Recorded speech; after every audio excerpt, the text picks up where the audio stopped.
Hi,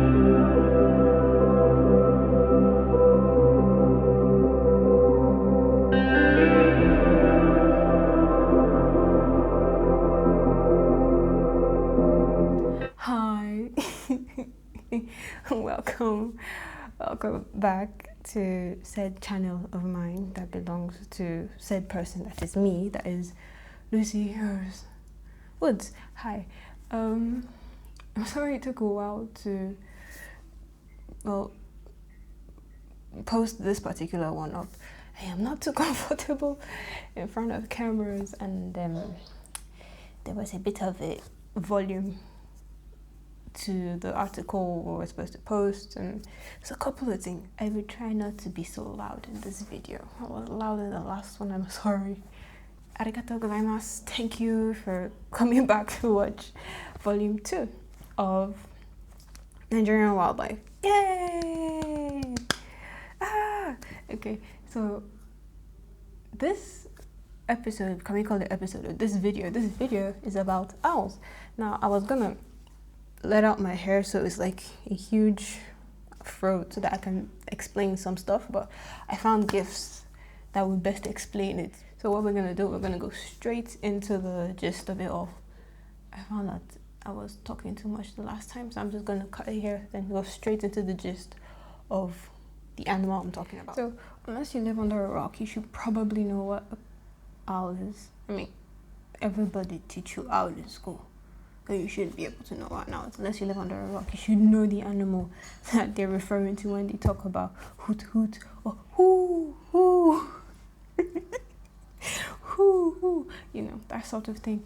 So as much as you know, or it's very popular in, or is very well known in popular culture, known like on TV, in books, that's pretty much all you know. All you know is that owls they're active at night. They're always flying around in the night, and they're always hooing left, right, and center. So there are a couple of things you don't know about them. Probably a couple of things you don't know about them that I'm here to inform you about.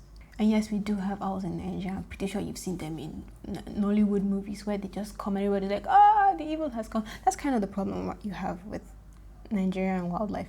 Is either they're seen as signs of bad things, or they're seen as food, or they're seen as means to make money. So this bird I'm talking about today is seen in Nigeria as a sign of evil. Nigerian superstition, owls are either evil spirits, or they're witches, or they're related to witches. So I'm gonna start with a brief description. I know a lot about this animal because I kind of had to do my project on it. I kind of chose to do my undergraduate project on it. So I kind of know a lot, like off the top. We have the total of the amount of owls we have in the world are 250 species. Now, in Nigeria, and these 250 species are split, not really equally split, but you have two groups that make up this 250 species. So you have the true owls, which are called the strigids. Now, you don't need to cram that, just need to know that they're called true owls. Then you have the barn owls. They're not called not true owls. I don't know why, but they're owls, but they're just called barn owls. So they're the true owls, that's one family, and the barn owls is another group. Now, in Nigeria, we have only one type or one species of barn owls, which is the common barn owl. Now, in terms of the true owl, there are plenty of them. The way you would distinguish or differentiate between these owl groups is that barn owls have heart-shaped faces. Like, I'll put a picture on the side here. Barn owls will have heart-shaped faces. Like, their faces are, how to describe? They have what you call a face disc. So a portion of their head, like right in front, what you would call a face, is called facial disc, like right in front. Barn owls have heart-shaped faces, while true owls have circular face discs. Most true owls have brightly colored eyes, that's like yellow, orange, but some others have black eyes. But barn owls have black eyes. There's no shading or turn into dark, like how African eyes are look very, very dark as you look at them, but when you shine light in it, it's like you can see there's a brown iris, then there's a pupil, but no, these ones are just dark as black. Most true owls breed once a year, while barn owls can breed like twice or 3 times in a year, depending on how it goes. But aside the physical differences, which include ear tufts, eye colorations, facial discs, there's one about the claws, but it's a bit too complex to explain. Genetically, there isn't really much of a difference between the two of them. So if anybody like gives you a news article and they're like, oh wow, this owl came into this church, or this owl came into this person's house and they killed it, there is probably a 1 in, let's call it 1 in 10 or 1 in 5 chance that it's probably a common barn owl. They are adorable looking. I do not understand why they think they are evil looking, but it's cool. Human beings be doing the most. The species of true owls in Nigeria.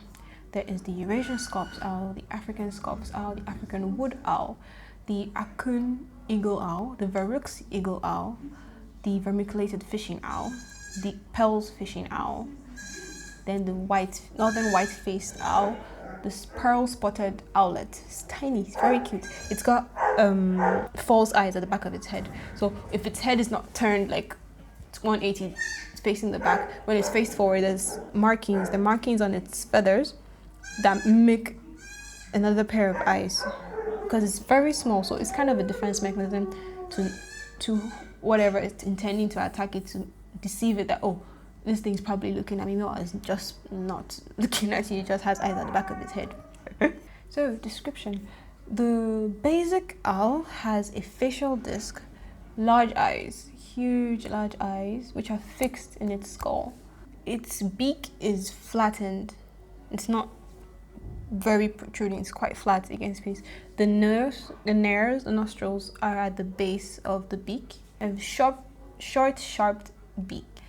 Some species, the barn owl has a parting in between its eyes, which, depending on its mood or depending on what's going on, it can part it at will and, put it back.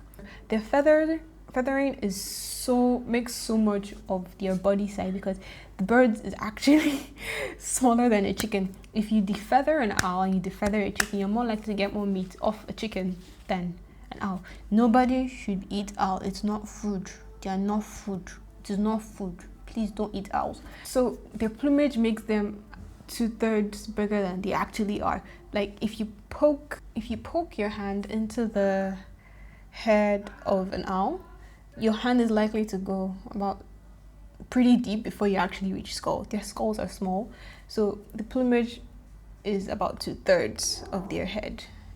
I'll put a GIF so you get the general idea. The eye color across the species varies. There's yellow, there's orange, there's black. There's cute black, then there's black. Like black of I am coming for your soul in the middle of the night. Just be ready for me. I'm like, cute. So they have claws. Now these claws, if the claws don't end whatever prey they head for, the beak will do the job. Their way of hunting would be pouncing on the prey.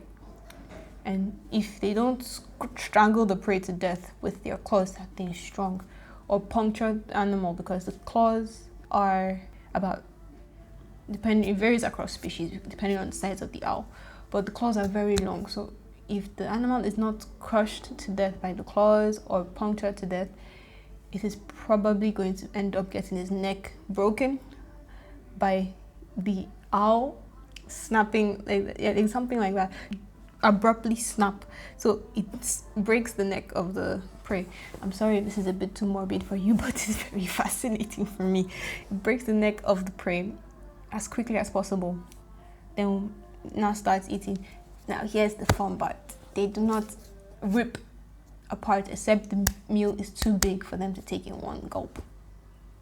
So what they would do is they will swallow the whole thing, everything. So kind of like a snake, except the snake kind of edges into the meal.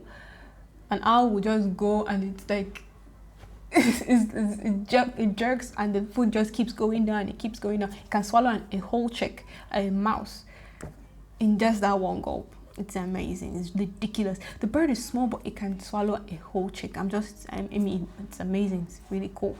Their colorations, excepting the Verrex eagle owl, all of the other owls have feather colorations and feathering that allows them to mimic their environment. It's either in shades of gray, shades of brown, shades of black, shades of gray, shades of brown, brown and black, white for the snowy owl in winter.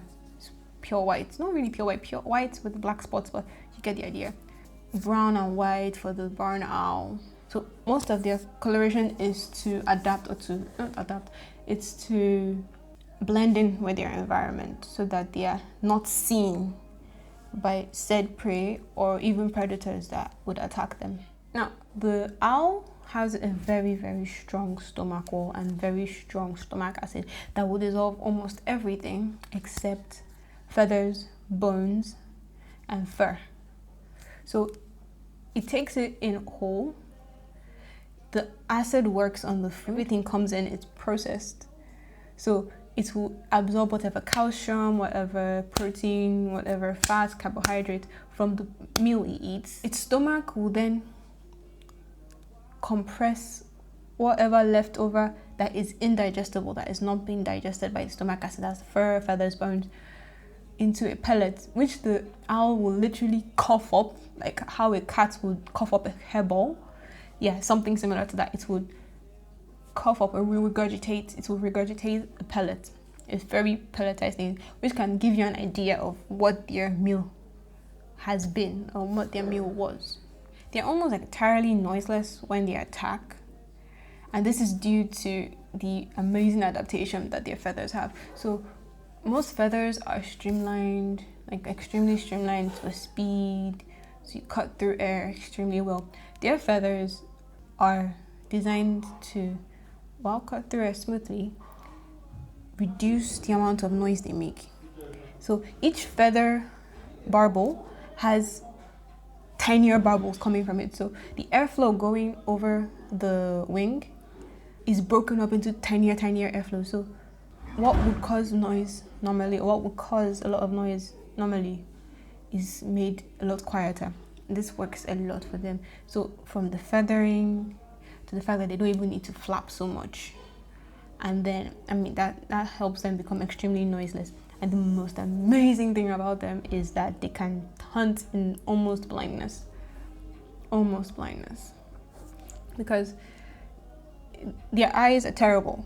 Their eyes are extremely terrible. They have farsightedness. So if you put stuff right in front of their faces, they would have to adjust back, then like triangulate and see, okay, what's going on? I can't see what's going on. But if you place it far away from them, they have an idea of what's going on, which helps them with their prey. Now, because of their farsightedness, their hearing has become extremely advanced or extremely adapted. That the ear openings, like how the human ears have on the same level, their ear openings are not like that. Their ear opening, the right one is higher than the left. Now this works in the way that if a sound of prey comes to them, whichever ear receives the sound first and gets processed first, or happens to be processed by the brain first, gives an idea of where it's coming from. So let's say if the sound reaches the left ear first, it gives the owl an idea that the prey it's looking for, the prey it's headed for, is to its left and is down. But if it comes from higher up, it knows, okay, this thing I'm looking for is higher up, but to my right, or higher up to my left. You just know, the brain is amazing, Sha. It's amazing. It's absolutely nuts. Asymmetrical ear openings, giving it an idea of where in a space the food is without having to see the food. So coupled with the almost noiseless flight, the ears being extremely sensitive and extremely advanced, and then the claws doing the Lord's work. You can kind of see why they're called night walkers in Nigeria, or night stalkers.